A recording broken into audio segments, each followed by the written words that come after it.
तो 71st BPSC का prelims का रिजल्ट आ गया। आप पास हुए, आगे क्या? मैं उम्मीद कर रहा हूं कि आप अभी तक मेंस की तैयारी कर रहे होंगे। अगर नहीं कर रहे तो ये वीडियो आपके लिए है।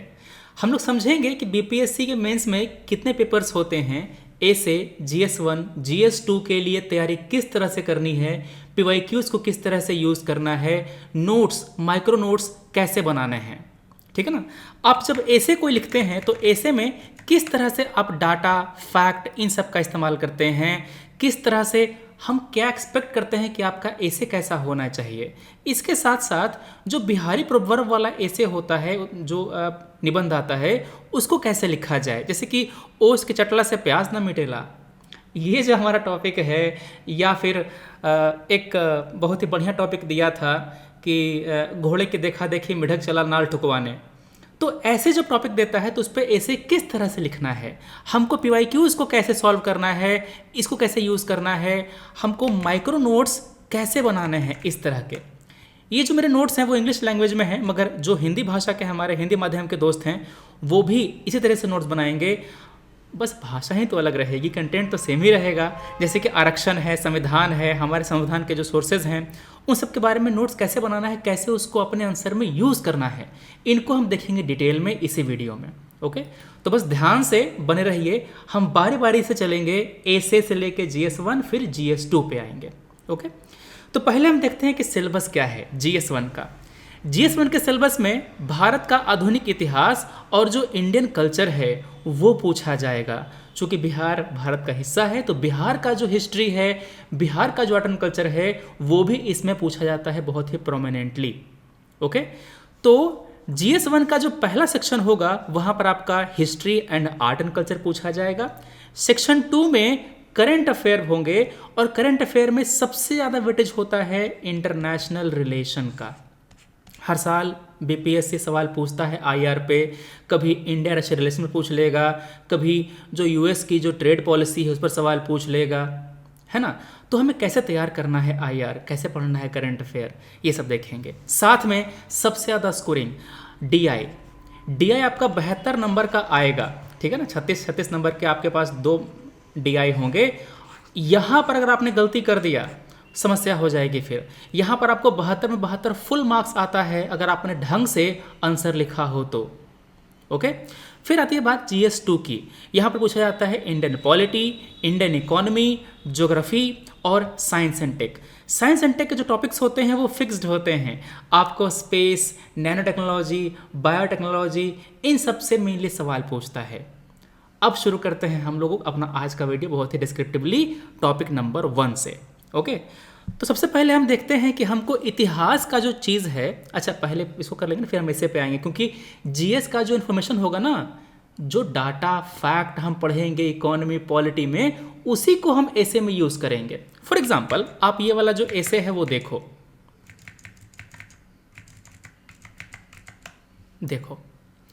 जो ऐसे है वो पूछा गया है impact of artificial intelligence on job market and service delivery. तो AI का क्या इम्पैक्ट पड़ रहा है जॉब मार्केट पे, क्या सही में AI जॉब को खा रहा है। तो आप जब इस तरह का निबंध लिखेंगे, और ये निबंध आपको 700 से 800 वर्ड में लिखना है। आपके निबंध में एग्जाम्पल जितने ज़्यादा होंगे उतना बढ़िया। आप अपने निबंध में आप जो आर्गुमेंट देंगे उसको आप डेटा, फैक्ट, इन सब से सपोर्ट करेंगे। आपने कोई बात कह दी और उसके संबंधित डाटा नहीं दिया तो आपकी बात केवल बात ही मानी जाएगी, उसका वजन कम हो जाएगा। ठीक है ना। फॉर एग्जाम्पल जैसे कि सवाल पूछा BPSC ने इस तरह से कि क्लाइमेट चेंज का क्या इम्पैक्ट पड़ रहा है भारतीय कृषि पर, एग्रीकल्चर पे। आपको बताना पड़ेगा ना कि हमारे भारत का जो 51% कृषि है वो रेनफेड है, बारिश पर आधारित है। तो अगर क्लाइमेट चेंज होता है और रेनफॉल में इरेगुलरिटी आती है तो हमारा कृषि होगा ना इम्पैक्टेड। क्यों? क्योंकि 51% हमारा रेनफेड है। तो इस तरह का दलील जब देंगे आप तो आपको आपका आंकड़ा लिखना पड़ेगा। सिमिलरली जैसे कि मैंने यहाँ पर क्या किया, मैंने ए से शुरू किया इस तरीके से कि यहाँ पर जो इंडियन आईटी कंपनी है उनका क्या इम्पैक्ट रहा है। जैसे कि इंडियन आईटी कंपनी इन्फोसिस ने अनाउंस किया कि 12,000 जॉब कट किए जाएंगे, ले ऑफ किया जाएगा उनको इस साल। सिमिलर अनाउंसमेंट किया गया बहुत सारे एमएनसीज जैसे कि मेटा है, अल्फ़ाबेट है, माइक्रोसॉफ्ट है, इनके द्वारा इन्होंने भी जॉब कट की हैं। सिस्को ने जॉब कट किया है। और ये जॉब कट जो हुआ है उसका बहुत ही बड़ा कारण एआई रहा है। एआई कारण ऑटोमेशन हो रहा है, मतलब कि जो काम पहले मैनुअली करता था वर्कफोर्स, उसी काम को अब ये जो सॉफ्टवेयर होंगे उसको ऑटोमेटिकली करेंगे। तो हमको इंसान की ज़रूरत पड़ेगी क्या? फिर नहीं, कम पड़ेगी। तो मैंने पहले एक कंटेक्स्ट दे करके करंट अफेयर का मैंने ये प्रूव कर दिया कि आपके टॉपिक को मैं समझ गया हूँ कि जॉब मार्केट पर क्या इम्पैक्ट पड़ रहा है। मैंने आपको शो कर दिया एग्जाम्पल के जरिए। फिर आगे मैं शो करूँगा कि जो सर्विस डिलीवरी है उस पर क्या इम्पैक्ट पड़ रहा है। फॉर एग्जाम्पल, आप देखते हो फ्लिपकार्ट से आप सामान मंगाते हो, कुछ दिक्कत होती है, आप कस्टमर केयर को कॉल करते हो तो नंबर नहीं मिलता, वहाँ पर आपको चैट करने का ऑप्शन दिया जाता है। वो सब एआई बॉट्स होते हैं, वो सब एआई बॉट्स होते हैं। अमेज़न पर भी सेम हाल है। तो पहले जो कस्टमर केयर पे बात होती थी वह कहाँ गए लोग? ठीक है ना। तो आप इन्हीं चीज़ों को आप ये बताएंगे। जब भी आप ऐसे लिखेंगे तो इंट्रो देने के बाद आप ये बताएंगे कि हम ऐसे में करने क्या वाले हैं। फॉर एग्जाम्पल, मैंने क्या किया, मैंने यहाँ पर ऐसे में ये बताया कि इन दिस ऐसे, मैं ऐसे इसी तरह लिखता हूँ। और मैंने जब यूपीएससी का ऐसे लिखा था तो मेरे 133 मार्क्स थे, और ये marks one of the highest, मतलब जब मैंने लिखा था उस टाइम पे थे। तो इसमें मेरे बहुत अच्छे नंबर आते रहे हैं पहले भी, इसलिए मैं आपको पहले ऐसे बता रहा हूँ कि कैसे लिखना है इसका। तो देखो, इन दिस ऐसे we will discuss the impacts both positive and negative. AI का अगर नेगेटिव इम्पैक्ट पड़ रहा है तो उसका कुछ पॉजिटिव इम्पैक्ट भी है। कुछ नए तरह के जॉब क्रिएट हो रहे हैं। फॉर एग्जाम्पल, प्रॉम्प्ट इंजीनियर, ये एक नया जॉब है जो पहले नहीं था आज से 2 साल पहले। ठीक है ना। एआई को कमांड देने वाला जो इंजीनियर है वो होना चाहिए ना, जिसको पता हो कि हम एआई को यूज़ कैसे करें, उसको कमांड कैसे दें। तो जो इम्पैक्ट होगा पॉजिटिव नेगेटिव हम दोनों पढ़ेंगे। किस पर? जॉब मार्केट पर भी और सर्विस डिलीवरी पर भी। देखो, ऐसे के टॉपिक में जो कीवर्ड यूज़ किए गए थे मैंने वही कीवर्ड यहाँ पर यूज़ किया है और बताया है। Is the impact of AI sustainable? The human cost of AI क्या है? We will also discuss how to become job ready and we will skill our self. हम अपने आप को एआई के जरिए ही स्किल करेंगे, अपने आप को और बेहतर बनाएंगे और आज का जॉब मार्केट के प्रति सुटेबल बनेंगे, ताकि आज हमारी छटनी ना हो बल्कि हमें रिक्रूट किया जाए क्योंकि हमको एआई का नॉलेज है। तो एक तरीके से हमने होलिस्टिकली इस ऐसे के टॉपिक को कवर कर दिया। अगर आपका एग्जामिनर यहाँ तक पहुँच गया और उसको ये आइडिया मिल गया कि तुम आगे ऐसे में क्या करने वाले हो, वो वहाँ पर संतुष्ट हो जाएगा। अगर यहाँ के बाद वो कम ध्यान भी दे रहा है ना आगे, तो कोई दिक्कत वाली बात नहीं है, क्योंकि उसको मोटा मोटी दिख गया कि बच्चा आगे ऐसे में क्या लिखने वाला है। मेरी जो रिक्वायरमेंट थी वो बच्चे ने यहाँ पर फुलफिल की है कि नहीं। आपने की है, आपको नंबर मिलेगा। एग्जामिनर को पैसा मिलता है पर कॉपी के हिसाब से, तो वो आप वो ज़्यादा टाइम देगा नहीं। तो आप जो लिखते हैं बहुत साफ साफ लिखिएगा, ऐसा मछड़ ऐसा मत लिखिएगा। ठीक है ना। मेरी हैंडराइटिंग उतनी अच्छी नहीं है, आप बेहतर ढंग से लिखिएगा। समझ गए कैसे लिखना है ऐसे? आगे जब मैं क्लास लूँगा तो मैं बताऊँगा कि ऐसे कैसे लिखना है डिटेल में। मैं ऐसे का एक अलग से क्लास लूँगा, क्योंकि अभी ऐसे पढ़ लिया हमने कि कैसे लिखना है। और देखो, सेम जो मैंने लिखा ना कि मैंने यहाँ पर एक टॉपिक दिया कि कैसे क्या क्या करेंगे हम इस ऐसे में। अगर टॉपिक आता है बिहारी प्रोवर्ब का, तो वहाँ पर भी हम सेम काम करेंगे। ठीक है ना। वहाँ पर भी हम सेम काम करेंगे। हम हर एग्जाम्पल के जरिए ये प्रूव करेंगे कि ओस के चटला से प्यास नहीं मिटता। ओस जैसी छोटी छोटी बूंदों को अगर आप चाटते रहेंगे, उस पर फोकस करेंगे, तो आपका जो मेन ब्रॉड ऑब्जेक्टिव है वो फुलफिल नहीं होगा। ये हो गया इस प्रोवर्ब का एक दृष्टिकोण, एक डायमेंशन। मगर अगर आप इसी ओस को रोज या फिर धीरे धीरे बढ़ाते जाएं, अगर आप सफिशिएंट अमाउंट ऑफ ओस चाट लें, पी लें, आपके प्यास मिट जाए, क्योंकि वो तो है पानी ही। तो इस ऐसे में अगर आपने केवल नेगेटिव सेंस ही देखा कि ओस के चाटने से प्यास नहीं मिटेगी, आपको नंबर कम मिलेगा। अगर आपने ये शो कर दिया कि अगर आपने सफिशिएंट अमाउंट ऑफ ओस चाट लिया तो आपका प्यास मिट जाएगी, आपको ये भी प्रूव करना है, ठीक है ना। तो मैंने जब शुरू किया तो मैंने ये बताया कि हम लोग बात करते हैं क्लाइमेट चेंज की, हर कंट्री अपना अपना कंट्रीब्यूशन कर रहा है, मगर क्या कंट्रीब्यूशन सफिशिएंट है? हर कंट्री के कंट्रीब्यूशन को अगर हम जोड़ दें तो जो कंट्रीब्यूशन हम लोग कर रहे हैं एज अ वर्ल्ड मतलब होल, वो सफिशिएंट नहीं है क्लाइमेट चेंज को रोकने के लिए। हमारा जो गोल है ना कि वार्मिंग को 2% के नीचे लिमिट कर देंगे, नहीं हो पाएगा। यहीं पर आप प्रूफ करेंगे कि ओस के चटला से प्यास नहीं मिटता। It correctly signifies the Bihari proverb, ओस के चटला से प्यास नहीं मिटता। These small half hearted contribution, these are os and not sufficient to quench the larger thrust of global warming mitigation. We will have to take larger step, we will have to take larger drops. मैंने पहले negative वाला point बता दिया, फिर मैंने क्या किया, ऐसे के अगले हिस्से में मैंने जो पॉजिटिव बात है ना मैंने वो बताई, और आखिर में जाकर मैंने ये प्रूव कर दिया। देखो मैंने लिखा ना यहाँ पर कि स्मॉल ओस is not a bad thing. वो छोटा है तो क्या हुआ, वो जल तो है, वो हमारे प्यास बुझा तो रहा है, मगर हमको बढ़ाना चाहिए इस चीज़ को। जैसे कि हम लोग एक्सरसाइज अगर रोज करें तो हमारा हेल्थ इंप्रूव होगा। अगर हम रोज जो जंक फूड खाते हैं, चिकन जो मोमो वगैरह खाते हैं, उसको अगर हम कट करते जाएंगे तो धीरे धीरे ये हमारी आदत से खत्म हो जाएगा और हमारा हेल्थ इंप्रूव होगा। So these little steps, these ओस विल, मतलब कि आखिर में यही काम करेगा, ठीक है ना। फिर मैंने अपने आंसर को आखिर में कंक्लूड किया ये बोल के कि ओस जो है वो स्मॉल है, but taking in sufficient amount of ओस विल सर्टेनली क्वेंच आवर प्यास। मैंने जो वर्ड यूज किया गया था टॉपिक में, ओस, प्यास, उसको मैंने बार बार यूज किया है ताकि मैं ऐसे से भटकता हुआ ना दिखूं। अगर आप ऐसे से भटके नहीं, आपको नंबर भयंकर मिलेगा, और ऐसे और डीआई ही आपको एसडीएम बनाएगा, बीपीएससी क्वालिफाई करवाएगा। कोई माई का लाल नहीं है। अगर आपने दोनों सही कर दिया ना तो आपका इंटरव्यू कॉल कोई रोक नहीं सकता। समझे बात? ये तो हो गई बात ऐसे की।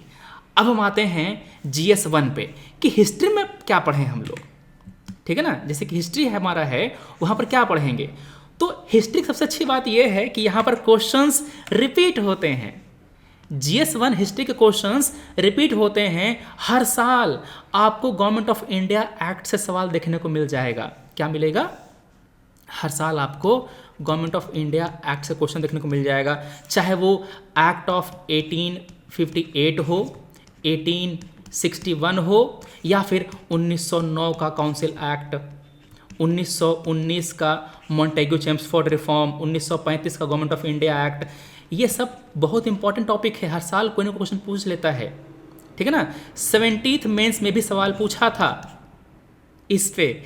इसके साथ साथ संथाल अपराइजिंग, चंपारण सत्याग्रह, मुंडा रिवोल्ट, ये सब पर लगातार सवाल आते रहते हैं। मैं एक क्वेश्चन आपको आउट कर देता हूं, पटना कलम,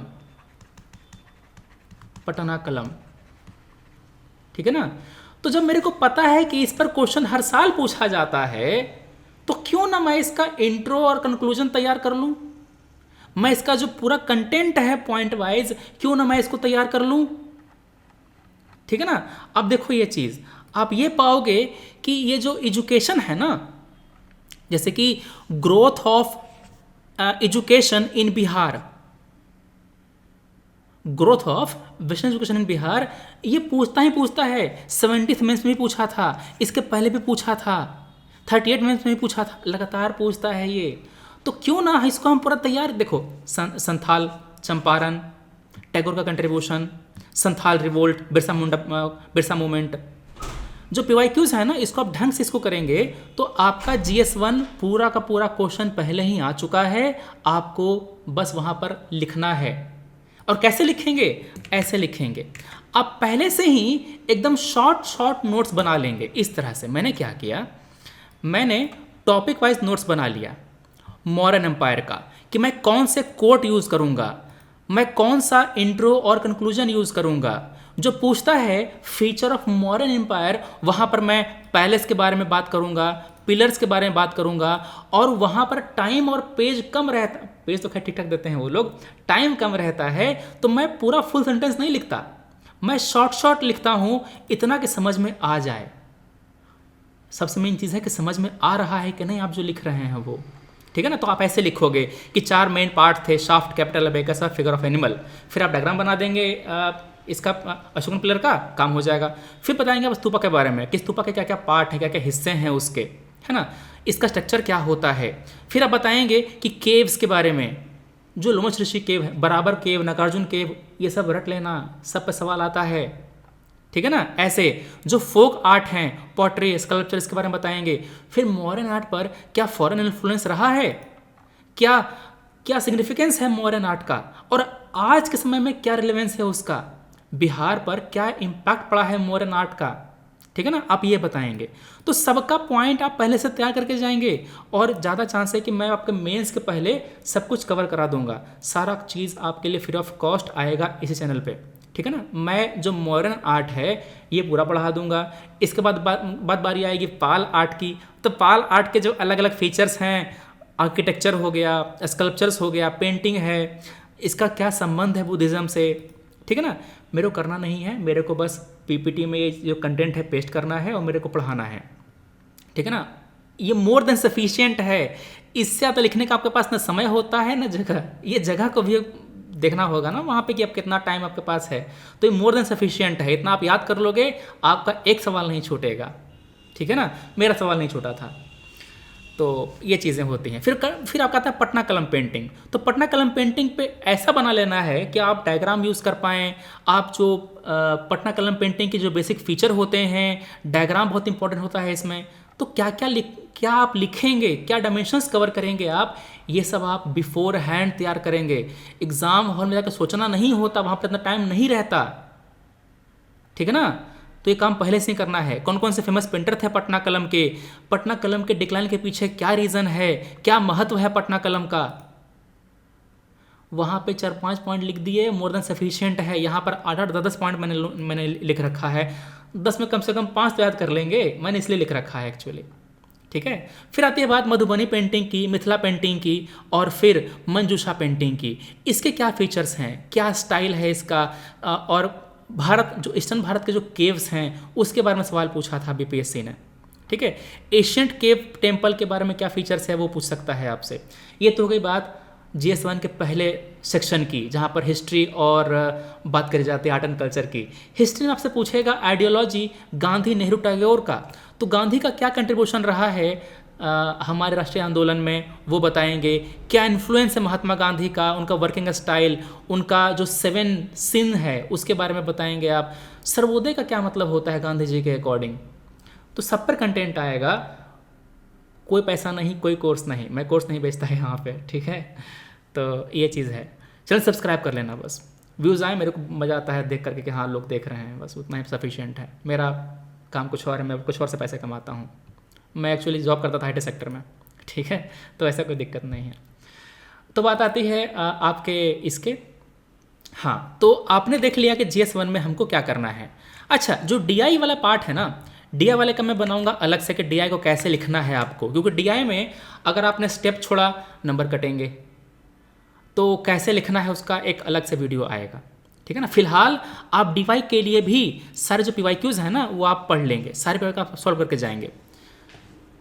PYQs ही करना है, उसी से आपका तैयारी होगा पूरा का पूरा PPSC का, करंट अफेयर छोड़ के, क्योंकि करंट अफेयर में आपके जो नए नए टॉपिक्स हैं ना उससे सवाल पूछे जाएंगे। फॉर एग्जांपल इस साल आपसे पूछ सकता है सवाल जो कोलिशन पॉलिटिक्स है उस पर, या फिर सवाल पूछ सकता है आपसे ऑपरेशन सिंदूर पर, है ना, या फिर आपसे क्वेश्चन पूछ सकता है जो हमारे नए इनिशिएटिव्स आ रहे हैं गवर्नेंस में उस पर, कोई गवर्नमेंट स्कीम आई है अभी, जो नई गवर्नमेंट जो बनी है अभी नीतीश कुमार जी की, उन्होंने क्या नए इनिशिएटिव्स लॉन्च किए हैं उस पर सवाल पूछ सकता है। या फिर क्या प्रॉमिस जो किया जाता है इलेक्शन में, जो मैनिफेस्टो में जो प्रॉमिस किया जाता है उसका क्या इम्पैक्ट पड़ता है आम जनता पे, और क्या ये जायज़ है। सुप्रीम कोर्ट का एक केस है, सुप्रीम कोर्ट ने इस पर कहा है कि जो पॉलिटिकल पार्टी मैनिफेस्टो जारी करती हैं उस मैनिफेस्टो में उनको ये भी बताना पड़ेगा कि आप पैसा कहाँ से लाएंगे।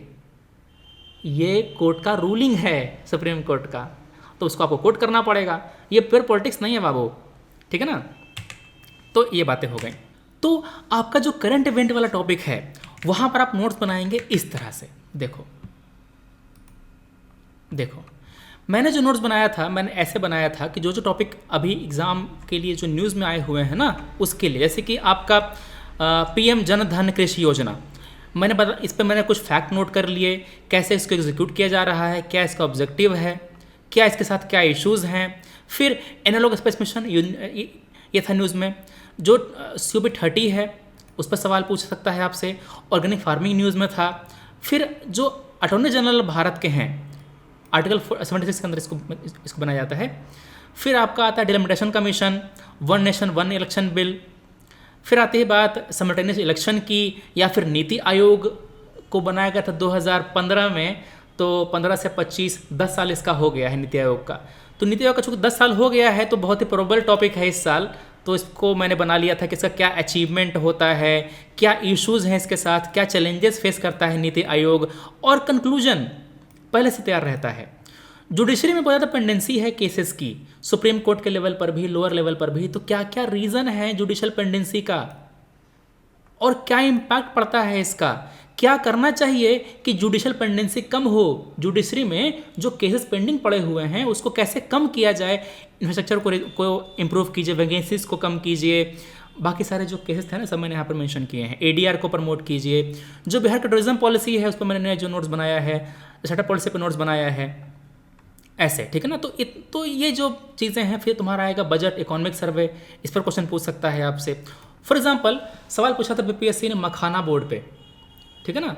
तो वो सवाल सीधा तुम्हारा BPSC के इसके बिहार के जो बजट है उससे था। ओके, खास कर तुम्हारा पूछेगा IR। तो IR में तुमको तैयार कर लेना है जो तुम्हारे अलग अलग कंट्रीज़ के जो बायलैटरल रिलेशंस हैं,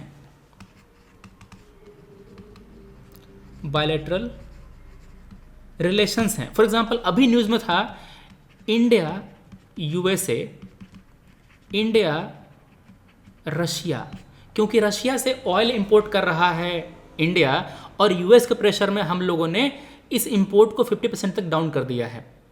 तो ये चीज़ें, plus India SCO relation, India BIMSTEC, India BRICS, ये सब इंपॉर्टेंट है, न्यूज़ में रहा है पिछले 1 सालों में, तो इसको आप तैयार कर लेंगे, इस पे से क्वेश्चन आएगा। ओके, तो ये बातें हो गई। चलो अब हम देखते हैं पेपर 2 को। पेपर 2 में आपको पूछता है इंडियन पॉलिटी। क्या पूछता है आपको? Indian polity. फिर आती है बात इंडियन इकोनॉमी की। ओके, इंडियन पॉलिटी, फिर आपकी बात आती है इंडियन इकोनॉमी की और ज्योग्राफी की। तो इंडियन पॉलिटी में आप नोट्स बनाएंगे इस तरीके से, जहां पर आप बात करेंगे फंडामेंटल राइट की, फंडामेंटल ड्यूटी की, प्रेसिडेंट का, गवर्नर का। अभी जो इलेक्शन हुआ है तो हम लोग बात करेंगे कि कैसे इलेक्शन होता है, विधानसभाओं का क्या प्रोसीजर होता है, क्या इश्यूज हैं इन इलेक्शन में। जो इलेक्शन कमीशन है वो न्यूज़ में रहा है पूरे साल, तो क्या क्या इश्यूज हैं इलेक्शन कमीशन के साथ। मैंने इलेक्शन कमीशन पे एक वीडियो बनाया है जो आप देख सकते हैं चैनल पे। छोटा सा वीडियो है 15-20 मिनट का, उसको देख लेना। पूरा इश्यूज मैंने कवर किया है, किस तरह का बॉडी है, क्या इश्यूज है, कैसे इसका अपॉइंटमेंट होता है, कैसे इसका जो इस्तीफा होता है, सब बातें है ना। तो governance, polity, science and tech मैंने कवर करा दिया है ठीक ठाक इस चैनल पे। बाकी भी मैं आपको वीडियोस डालता रहूँगा। अब आती बात इकोनॉमी की। इकोनॉमी का जो आप नोट्स बनाएंगे वो पूरा का पूरा फैक्ट बेस्ड और इशू बेस्ड होगा। जैसे कि मैंने क्या किया, मैंने पहले कीवर्ड नोट कर लिए कि मैं इकोनॉमी के आंसर में ये सब कीवर्ड यूज़ करूँगा कि हमारा जो इंडियन इकोनॉमी है वो सर्विस सेक्टर डोमिनेंट है। हमारे यहाँ जो टैक्स टू GDP रेशियो है बहुत ही लो है। हमारे यहाँ टोटल मर्चेंटाइज एक्सपोर्ट $437 बिलियन का है, और FDI इनफ्लो 2022 में हमारे यहाँ $85 बिलियन हुआ था। ओके, फिर हमने बात करी कि मोबाइल मैन्युफैक्चर में भारत का क्या रैंकिंग है। जो नवीकरणीय ऊर्जा है उसमें भारत का 4था स्थान है। स्टार्टअप इकोसिस्टम में हमारा 3rd नंबर है। इसके साथ साथ हमने ये देखा कि एग्रीकल्चर का कितना कंट्रीब्यूशन है GDP में, इंडस्ट्री का, सर्विस का, और ये सारी चीज़ें यूज़ होती हैं आपके आंसर में। मैं दिखाऊंगा आपको, जब मैं डेली अभी मैं करता क्या हूँ कि मैं डेली आपको एक सवाल देता हूँ और मैं उसका आंसर रात में 9 बजे डिस्कस करता हूँ। तो आप देखना कि मैं किस तरह से मैं फैक्ट को यूज़ करके अपने पॉइंट को वैलिडिटी देता हूँ, ठीक है ना। तो आप जो नोट्स बनाएंगे इकोनॉमी का वो ऐसे ही बनाएंगे कि जो आपका एग्रीकल्चर सेक्टर है उसमें महिलाएं 64% एग्रीकल्चर लेबर फोर्स में कंट्रीब्यूट करती हैं। 86% फार्मर जो हमारा यहाँ है वो स्मॉल एंड मार्जिनल है, जिनके पास 2 हेक्टेयर से भी कम ज़मीन है। तो अगर आप बात करेंगे, अगर सवाल पूछता है बीपीएससी आपसे इस तरह से कि बिहार में फार्म मैकेनाइजेशन उतना सफल नहीं रहा है जितना पंजाब में रहा है। फॉर एग्जांपल पंजाब में बड़ी बड़ी मशीनें चलती हैं, हार्वेस्टर चलता है, क्योंकि वहाँ के जो खेत होते हैं बड़े साइज़ के होते हैं। हमारे यहाँ लैंड होल्डिंग का साइज़ बहुत छोटा है, प्लस हमारे यहाँ मेनली स्मॉल फार्मर्स हैं। इसी कारण से उनके पास कैपिटल का अभाव होता है, वो अफोर्ड नहीं कर पाते मशीन, जिस कारण से बिहार में फार्म मैकेनाइजेशन का लेवल लो है। तो बाबू आंकड़ा दोगे ना कि हमारे यहाँ 86% किसान जो है वह स्मॉल एंड मार्जिनल है, कि खाली बोलने से हो जाएगा कि हाँ छोटे छोटे हैं। आंकड़ा देना पड़ेगा आपको, डेटा देना पड़ेगा आपको, तब जाके मानेगा एग्जामिनर कि हाँ बच्चे को बात पता है, बच्चा फैक्ट पे बात करता है, फिर भर का नंबर मिलेगा। बेटी का भी ना करा दे आपसे, ठीक है। तो ये चीज़ें होती हैं। अब कृषि में क्या क्या इश्यूज़ हैं ये बात करेंगे। फार्मिंग, इरिगेशन, क्रेडिट, डाटा, जो आपका इंफ्रास्ट्रक्चर है उसमें क्या क्या कमी है, इरिगेशन वगैरह में, ये सब बात करेंगे हम लोग, ठीक है। फिर बात आएगी एमएसएमई सेक्टर, क्योंकि बिहार का जो आपका इंडस्ट्री है उसमें बहुत बड़ा हिस्सा एमएसएमई का है। तो उनके साथ क्या इश्यूज़ हैं, क्या क्या बिहार सरकार ने इनिशिएटिव्स लिए हैं। बिहार का एग्ज़ाम है तो बिहार सरकार का नाम लेना पड़ेगा, उसके इनिशिएटिव्स आपको वहाँ पर कोट करने पड़ेंगे, ठीक है। तो ये बातें होती हैं, तो ये सब कराएंगे आपको। चलो, ये हो गया आपकी बात इंडियन इकोनॉमी की। कहाँ से करेंगे आप? सबसे पहले जो बजट है, बिहार बजट है और बिहार का इकोनॉमिक सर्वे है, उसको तैयार कर लेंगे और टॉपिक वाइज, थीम वाइज आप इंडियन इकोनॉमी को तैयार करेंगे। फॉर एग्जांपल आपने तैयार कर लिया एग्रीकल्चर, आपने तैयार कर लिया मैन्युफैक्चरिंग, आपने तैयार कर लिया सर्विस सेक्टर, है ना, कि बिहार में जो सर्विस सेक्टर है उसके साथ क्या क्या इश्यूज़ है, बिहार में जो एग्रीकल्चर उसको कैसे डेवलप किया जाए। या फिर जो सवाल आता है ज्योग्राफी का, आप वहाँ पर ये पूछ सकता है आपसे कि जो बिहार में हर साल ये बाढ़ आती है उसके लिए क्या समाधान सुझाएंगे आप। तो बिहार जो ज्योग्राफी में सवाल आता है वो मेनली आता है सॉइल पे, मिनरल रिजर्व पे, या फिर बेसिक जो ज्योग्राफी का फैक्ट है उस पर। तो आपको जो क्लास 11th का जो ज्योग्राफी है वो आपको यहाँ पर तैयार कर लेना है। आप इकोनॉमी के लिए जो इंडियन इकोनॉमी के कॉन्सेप्ट होंगे वो तैयार कर लेंगे, बिहार इकोनॉमी के जो कॉन्सेप्ट होंगे वो तैयार कर लेंगे, और खास करके ध्यान देंगे एग्रीकल्चर पे, इंडस्ट्री पे, एमएसएमई पे, माइग्रेशन पे, क्योंकि बहुत ही बड़ा मुद्दा रहा था इस साल के इलेक्शन में। जो डेमोग्राफिक डिविडेंड है हमारा बिहार का, उस पर सवाल पूछ सकता है आपसे। कोई एक टेस्ट सीरीज ज्वाइन कर लीजिएगा, फ़र्क नहीं पड़ता आप किसका ज्वाइन करते हैं, सब में एवेल्यूशन खराब ही होता है। ढंग से आप आंसर राइटिंग की प्रैक्टिस कर रहे हैं, सबसे इंपॉर्टेंट चीज़ वो है, और सारे PYQs को आप आंसर लिखिएगा, ओके। तो ये हो गई बात इकोनॉमी की। ज्योग्राफी में आपसे सवाल पूछ सकता है आपदा पे। क्लास 11th की जो फिजिकल ज्योग्राफी है इसको सिलेक्टिवली पढ़ना है। कैसे पढ़ना है? आपको देखना है कि किस तरह के क्वेश्चंस बीपीएससी पूछता है मेंस में, आपको उन टॉपिक को कवर करना है। अब आती है बात साइंस एंड टेक की। तो साइंस एंड टेक में आप तैयार करेंगे biotech, nanotech, space and IT plus cyber security, ठीक है ना। ये आप जो टॉपिक है वो तैयार कर लेंगे। ज़्यादातर चांस है कि आपसे सवाल बायोटेक और नैनोटेक पर पूछेगा, सवाल लगातार पूछता रहता है। For example application of nano technology in food processing, क्योंकि बिहार में जो एग्रीकल्चर है उसका आउटपुट, ग्रेन्स, सब्जियां, इन सब को हम यूज़ कर सकते हैं फूड प्रोसेसिंग में। तो हम बायोटेक को, नैनोटेक को कैसे यूज़ कर सकते हैं फूड प्रोसेसिंग को इम्प्रूव करने में, तो आप इसके बारे में चर्चा करेंगे। प्लस गगनयान मिशन या फिर इसरो का कोई मिशन, उस पर सवाल पूछ सकता है आपसे कि क्या रेलेवेंस है इसका, क्या पाया हमने चंद्रयान से, ओके। फिर आती है बात आईटी और साइबर सिक्योरिटी की। सवाल पूछ सकता है आपसे कि जो आईटी है वो किस तरह से बिहार सरकार का इफिशिएंसी इंप्रूव कर सकता है। जो ई गवर्नेंस है उसने किस तरह से गवर्नेंस को सिटीजन सेंट्रिक बनाया है, नागरिक केंद्रित बनाया है। ओके, तो ये सब बातें आप इंटरनेट से ही सर्च कर करेंगे, कहीं कोई किताब में आपको ऐसा टॉपिक नहीं मिलेगा। ओके, जो भी इंपॉर्टेंट टॉपिक होगा वो मैं आपको डेली पढ़ाता चला जाऊंगा। रोज 2 या 3 वीडियो इस चैनल पे आता है। एक तो फिक्स है, रात को 9 बजे आपको आंसर राइटिंग की क्लास मिलती ही मिलती है। इसके साथ साथ सुबह 9 बजे या फिर दोपहर में किसी भी टाइम पे मैं 2 वीडियोस अपलोड करता हूँ। ओके, चलो, तो ये बातें हो गई हमारे स्ट्रैटेजी की, ऐसे कैसे लिखना है इसका हम अलग से वीडियो लाएंगे, और जीएस का जो सारे टॉपिक्स हैं उसको भी हम लोग कवर करेंगे। ओके, चलो फिर मिलते हैं नेक्स्ट क्लास में। Thanks for watching. एक बात और, मैंने टेलीग्राम ग्रुप बनाया है आपके लिए जिसका नाम है यूपीएससी वर्स। इसको ज्वाइन कर लेना, यहाँ पर आपको जो सारे पीडीएफ्स हैं, नोट्स वगैरह सब मिल जाएगा। ठीक है ना, मिलते हैं फिर। Thanks for watching, take care, जय हिंद।